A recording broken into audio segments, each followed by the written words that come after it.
After reading alternate history for 12 hours straight, Wesley finally had the greatest idea of his life. Hello, everyone, and welcome back to another episode of Wednesdays with Wesley. The 51st, I believe.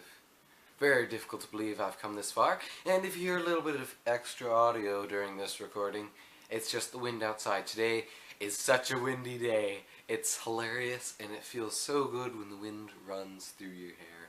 It's a little bit cold, but if you know me at all, I am very resistant to cold. Which brings me to my topic for today, which is temperature. Now, temperature for me is very different from temperature for most people. I've never quite met someone who has the kind of like ability to sense temperature in the particular way that I do. That's not a good thing, that I sense temperature in the way that I do. But basically, if anything, everything is relative to room temperature, right?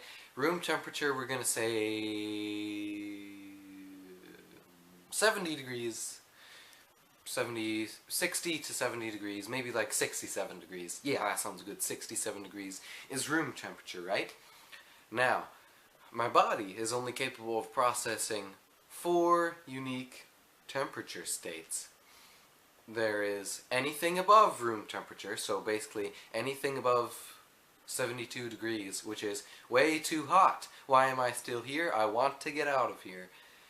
That is a temperature which my body does not like. Anything above 72 degrees, it rejects it and it wants to go home. Now, then you have room temperature, which I'm going to say is 60 to 72 degrees. That sounds about right, yes. That's room temperature. That's like, okay, I can chill in here and it feels the best and my body is put at most comfort. 25 to 60 degrees is, it might be a little cold outside, but it's nothing to write home about. And then you have anything below 25 degrees, which is, oh, I should probably be getting inside soon. Now, here's the thing about these temperatures. They directly affect the color of my skin. And no, I don't mean my skin will turn green when it gets too cold. I mean, room temperature is the best for my skin because it keeps it at a nice, albeit extremely pale, white. So most of my body will be completely white. Now, the higher or lower in temperature you begin to go, let's just say the higher in temperature you begin to go, the more and more my skin will become checkered with bright red. And it will get brighter red and brighter red and brighter red, that when I go into a really warm room, my skin will be almost all red, and my cheeks and forehead and basically any part of the skin that isn't close to a border of another part of the face is going to be turned red. Now, this isn't the most greatest existence because the color of red that my face turns doesn't really combine well with the color of my hair. But you know what? I live with it. Same goes for any temperature that's like below 40 degrees outside. My entire skin will begin to turn red, and it's like, noticeably, it's actually a little pink. I take that back. It's not pink per se. I've talked off way more than I can chew. When it's around 40, anytime my skin turns red, I don't mean it turns as red as a tomato, except for my face. It turns that red. Anytime my skin turns red, I don't mean pink, and I don't mean bright red, I just mean it turns red enough to be annoying. But any temperature 40 degrees or below will turn my various parts of my body and my skin red.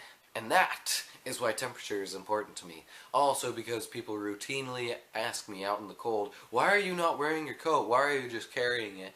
I was too lazy to put it on because does it really make a difference? For me, no. For my immune system, that's probably a different story.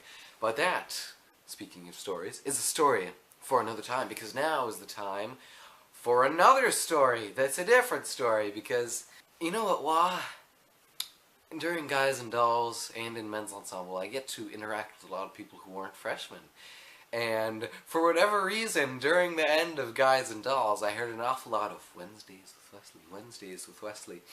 And in fact, a guy even talked to me while we were backstage and said, "Hey, I found Wednesdays with Wesley," and I was like, "Oh, I didn't realize anyone watched that anymore." It's just all a very enlightening experience. And before Men's Ensemble started, we even watched 2 episodes, number 50 and number 2. Excellent that it survived this long. I'm very proud of those of you who are watching this for sticking with the series for almost an entire year.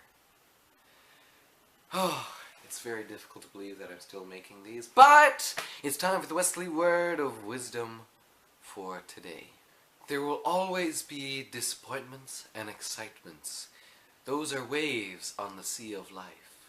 Your goal is to make sure the boat hardly moves at all in the face of these waves.